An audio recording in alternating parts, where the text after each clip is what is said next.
WrestleMania 41, all the way next April in Las Vegas, but we're going to talk about it right here today. What are the top 5 matches that WWE could have in store for their trip to Allegiant Stadium on April 19th and 20th of 2025?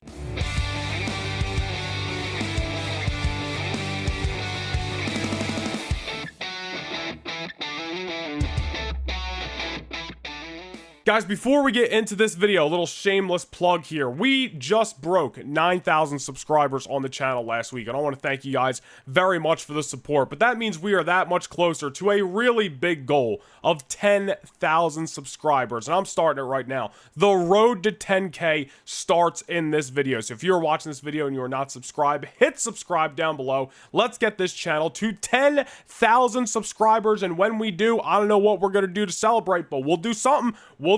So hit that subscribe button down below. But let's talk about some of the matches that WWE could have in store for WrestleMania 41 next year. And you know, maybe some people will say it's a little bit far out to be looking, but looking at the current regime of WWE and how they book, this is Triple H and company. This is a long-term booking, long-term thinking out process that they bring to the table. And I'm sure there's already some matches in plan, maybe not set in stone, but definitely maybe loosely written off that this might happen at WrestleMania 41. I would not be surprised. So let's talk about some of those matches. Let's get maybe the most obvious one out of the way, because it's already been rumored, and that is The Rock versus Cody Rhodes for the undisputed WWE Championship. Now, this is a match I think a lot of people coming out of WrestleMania 40 thought might happen at SummerSlam, and I was going to be all for that. Now, I definitely want to see the match. I'm a little like, I kind of wish it wasn't going to happen at WrestleMania 41. I'd rather see that be Cody versus Gunther or Cody versus Randy, or in both feuds that we will get in time. Obviously, maybe the Gunther one's a little bit more prolonged since they're obviously on separate brands right now. But if they're going to go Cody and Rock at WrestleMania 41, I'm sure it's going to be an entertaining build. I'm sure it's going to be an entertaining match. The Rock delivered big time in 2024 and delivered big time at WrestleMania 40. I think more than a lot of people were going to give him credit for. So I'm looking forward to it in a sense. I wish we were getting it earlier, not because I want it so soon, just because I would rather see one of those other matches that I mentioned at WrestleMania 41. But Cody versus Rock, I think is going to happen next year at 41. And, you know, a lot of people calling for Rock versus Roman next year, and that is definitely on the table as well. But I honestly think there's 2 other matches for Roman Reigns that at least one of them is probably going to happen before the match with The Rock, and I think next year WrestleMania is the place to do that. We'll talk about that in a second, but The Rock versus Cody Rhodes, I'd say one of the top 5 matches that you may be able to solidify already for WrestleMania 41 in Las Vegas. And let's talk about Roman Reigns, and let's talk about what his plans are going to be for WrestleMania. You know, right now on Friday Night SmackDown, we are seeing the new bloodline unfold before our very eyes. Solo Sikoa, Tama Tonga, and Tonga Loa. Eventually, Roman Reigns is going to come back and be like, hey, Solo, what the F are you doing? You ain't the tribal chief. We've thrown out in recent videos that maybe he's going to be back before SummerSlam, and maybe we'll get Roman versus Solo, or maybe even a big 6-man tag team matchup at SummerSlam with Solo and Tama Tonga and Tonga Loa versus Roman and the Usos. Maybe that's a little too soon, because SummerSlam is the beginning of August, and although we still have a couple of months, Roman, the bloodline, that's always been a very long, drawn-out, taking their time storyline, so maybe SummerSlam's a little soon, but I'll tell you what, man, and you know, we got that War Games matchup that a lot of people are rumoring for November, but I'll tell you what, Roman Reigns versus Solo Sikoa, I could definitely see that happening at WrestleMania 41 next year, especially if The Rock is tied up with Cody Rhodes. I can see the War Games match happening in November. I can see the Usos going after Tama Tonga and Tonga Loa. But as for Roman versus Solo, I would not be surprised if they play the long game and have Roman versus Solo at 41 and let that be the next chapter to leading to Roman versus Rock at 42. Maybe I'm wrong, but Roman versus Solo I could definitely see happening. Roman versus Seth Rollins I think is on the table as well, but I gotta be honest, I do also think there's a world where Roman versus Seth doesn't really happen anytime soon. Roman versus Seth could legitimately be a few years from now, like after we get Roman versus Rock. I know there is some story coming out of WrestleMania there with Roman versus Seth, but it's nowhere near to put it ahead of the bloodline stuff. You know what I mean? Like, if Roman's going to come back and he's going to be involved with anything anytime soon, it's going to be bloodline business and it's going to be The Rock. And I think Seth Rollins eventually will get that matchup. I just don't think it's going to be right now, next year type thing. But Roman versus Solo, I could definitely see that happening. And speaking of Seth Rollins, you know, Seth Rollins on the shelf right now. We don't know when Seth Rollins is going to be back. You know, he could be back before SummerSlam. He could be back in the fall. He could be back by the end of the year. You know, Rollins could be out for the remainder of 2024. We really don't know. And quite frankly, I like not knowing. I want when Rollins comes back for it to be a surprise. I want his music to hit and the crowd to erupt and for all of us watching at home to be excited. So I'm really looking forward to when that happens. But again, we don't know when that is going to happen. But I will say this. Seth Rollins versus CM Punk would have happened at WrestleMania 40 had Rollins originally probably not gotten hurt, and then of course CM Punk getting hurt as well. Really the CM Punk thing, because Rollins obviously came back and was able to work WrestleMania barely, but he was able to do it, and it did it, you know, in a blaze of glory. But Punk versus Rollins, I do think happens eventually. I could even see it happening without the World Heavyweight Championship. I'll be honest, I don't think that matchup and that story needs the big gold belt. I'm not saying it isn't a plus for the matchup, but like even the couple Rollins-Punk exchanges we have had, the world title is there and is important, but it's just the beef between Rollins and Punk that is bringing them together. It's not necessarily Punk's pursuit of the World Heavyweight Championship. So I could definitely see that matchup. Even if Rollins is back sometime this summer, I can definitely see that matchup being prolonged until WrestleMania 41 and getting that matchup there. And of course, if it were to be for the world title, better chance at main events, and that goes, you know, better in CM Punk's favor, getting that WrestleMania main event that Seth Rollins did accomplish this year. But either way, we're not talking about those specifics. CM Punk and Seth Rollins, I do think, and I think we all know, will happen eventually, but why not save it for WrestleMania at this point? It was already going to happen at WrestleMania 40. Let's have it happen at WrestleMania 41. And whether the championship is on the line or not remains to be seen. The Monday Night Raw division main event stars right now is pretty stacked. We've talked about this on the channel recently. And I got to be honest, I think there's a chance Rollins and Punk goes off non-title, mostly because I think there's another match we're going to talk about momentarily that I think could be the centerfold Raw main event for the World Heavyweight Championship at WrestleMania 41. We'll talk about that.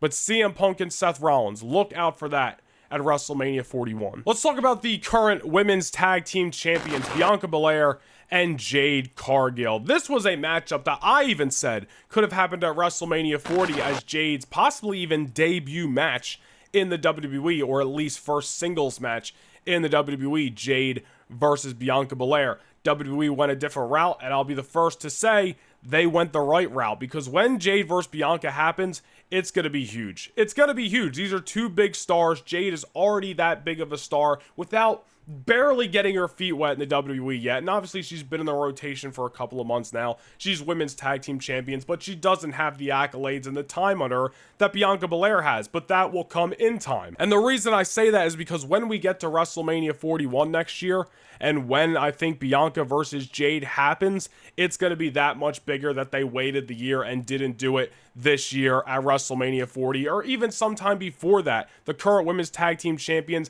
got that little bit of a tease that it might have happened in the midst of the King of the Ring tournament, but you know Triple H wasn't throwing that match out there on the SmackDown before a PLE, which, let's be honest, are always a little bit of a less important SmackDowns the Friday before a big PLE. I'm not saying it's not going to be a good show, an important show, but at that point, you're basically already at the PLE. Not too much craziness is going to happen on that show. So I didn't expect Belair and Jade to be going down this Friday, the night before King and Queen of the Ring. When that match happens, it needs to happen, I think, at WrestleMania. It's just that big. And for Bianca Belair, you know, somebody who has wrestled Sasha Banks, Becky Lynch, Asuka, big stars at WrestleMania. And of course, I'm just talking about the singles matches here, but there's two big singles matches for Bianca to have at WrestleMania. Really three. Let me say three big singles matches for Bianca still to have at WrestleMania. Rhea Ripley, Charlotte Flair, and Jade Cargill. And they're going to spend the year, in my opinion, Bianca and Jade, the best of friends, great tag team, probably multiple month reign as tag team champions until they eventually lose the titles. And maybe they're going to go after the championships and they're going to fail. And maybe some dissension's going to start. And then maybe at the end of 2024, one turns on the other. Could be Jade turning on Bianca, or an even bigger twist, Bianca turning on Jade, and then we start the road to WrestleMania, getting these two just, I don't want to say iconic forces, that's what I was about to say, but just big forces in the women's division going at it. That just kind of screams WrestleMania. Bianca and Jade gonna be big when it happens, and I think it goes down in Sin City next April. And let us harken back to the World Heavyweight Championship as our 5th of 5 top matches I think WWE could be waiting for WrestleMania 41 to put on. Gunther versus Ilya Dragunov. Now, this is more my specific idea that I could see WWE going about. And I'm kind of putting my own flavor on it, but even if it doesn't go my way, when I say my way, I mean the way I'm kind of fantasy booking it, I could still see this matchup happening at WrestleMania. Gunther, somebody who a lot of people are looking at to win the King of the Ring this weekend. Gunther, somebody a lot of people are looking at to win the World Heavyweight Championship at the Bash in Berlin in Germany at the end of August. Gunther, somebody who a lot of people are looking at to walk into WrestleMania 41 as the World Heavyweight Champion. And I'm about it. I'm about it. When Gunther wins that title, he is going to have an extraordinary reign. Just look at the talent field on Monday Night Raw. On top of Gunther, you got your Damian Priest, you got Drew McIntyre, you got CM Punk, you got Seth Rollins when he comes back, you got Jey Uso, who's gonna, by the time this video goes out, he's already gonna be wrestling on Monday Night Raw, but you get the point. And then you also have Ilya Dragunov, and we know, because we've seen it before, not once but twice, we know that matchup is going to be incredible when it happens, and they're already teasing it, just like Bianca and Jade, already teasing it in the midst of this tournament, but not giving it to us just yet. Triple H ain't throwing away Gunther versus Dragunov on the go-home Raw to a PLE in the middle of May. When that match happens, just like I said with Bianca and Jade, and obviously maybe on different levels, but you get the point, it's going to be big, it's going to be meaningful, and the spotlight is going to be on these two guys, and I think it could very well main event an upcoming PLE before the end of 2024. Gunther wins the World Heavyweight Championship, Ilya Dragunov challenges him for that gold, and maybe it doesn't happen at WrestleMania 41, maybe it happens at Elimination Chamber, maybe it happens at Crown Jewel, whatever the hell, but Gunther and Dragunov are going to get that spotlight when it happens, and I think WWE could wait till WrestleMania 41. Imagine a world, and this is where my fantasy booking cap kind of goes on. Imagine a world where this July in Toronto, Ilya Dragunov pulls down the Money in the Bank briefcase. Because I do think whoever wins the briefcase this year will most likely be going after the World Heavyweight Championship. Because when it comes to Cody Rhodes and the WWE title, especially if long-term plans for him to fight The Rock at WrestleMania 41, Cody's not losing that championship anytime soon. Nor should he. But because of that, that kind of takes out a lot of possible contenders. The world title scene very wide open and a ton of people who could be going for that gold. Imagine Ilya Dragunov pulls down the briefcase in July. Gunther goes on to win the World Heavyweight Championship by beating whoever, Priest, McIntyre, Punk, whoever's going to be the champion by then at Bash in Berlin in Germany. And even though I'm saying WrestleMania because I think that matchup would be perfect for WrestleMania, this idea could apply to any PLE. Ilya Dragunov pulling an RVD 2006 and hell, even a John Cena 2012 and announcing his Money in the Bank briefcase cash-in advance. Not doing the easy way out, not doing the, wait until the opponent's down, wait until the champion's beaten and cashing in like that. No, he wants to fight Gunther 1v1 straight up, just as they did in NXT, and he wants it to be for the world title. He's saying, Gunther, I'll meet you in the main event of this PLE. That's my cash in. That is part of the rules. He can do that. And I think there is also a world where if that story were to go down, just as I'm saying it, there is also a world where Dragunov maybe doesn't even win the World Heavyweight Championship. And dare I say, wouldn't be the worst thing in the world, you know what I mean? Like Gunther, when he wins that title, is going to probably have a lengthy reign with it. I'm not saying it's going to be 666 days, but he's going to hold it for some time. Dragunov can go to cash in Money in the Bank and can have a banger 30-minute main event, and he just comes up short. And some people may say that's a waste of a Money in the Bank cash in. I look at the positives. I say Dragunov shot his shot in the most respectable way possible, saying, Gunther, we're going to throw down and we're going to do it when we're both at 100%. And they go 30 minutes on a PLE, and Dragunov comes within this close. Even in defeat, he's a winner. That's just my idea for Gunther and Dragunov. And the reason I explain it all out is because I literally think they could do that at WrestleMania 41. You know, The Rock could possibly win the Royal Rumble next year, right? If he's going to fight Cody Rhodes, well, then The Rock is in contention to possibly win the Royal Rumble matchup. Dragunov could go on to challenge Gunther. And hell, if Gunther's not the champion, that might be a match that they do at WrestleMania 41 anyway. But that's just my fantasy booking idea that I would love to see. But those are my top 5 matches that I believe WWE could be holding out for until WrestleMania 41. Maybe some of them will happen, maybe some of them won't. Maybe we'll get some of them sooner than I believe. All remains to be seen. But let me know down below in the comments which matches you think WWE is going to put on in Allegiant Stadium next April at WrestleMania 41. Again, as I said at the top of this video, we are on the road to 10,000 subscribers. So if you're not subscribed, hit that subscribe button down below. Be sure to hit the like and hit the join button if you want to support a little extra. Go follow me across all social medias at Noah Nation Vlogs. Plenty of content coming your guys' way this week as we are on the road to King and Queen of the Ring this Saturday afternoon. I will see you guys soon. See you guys in the next video. Peace.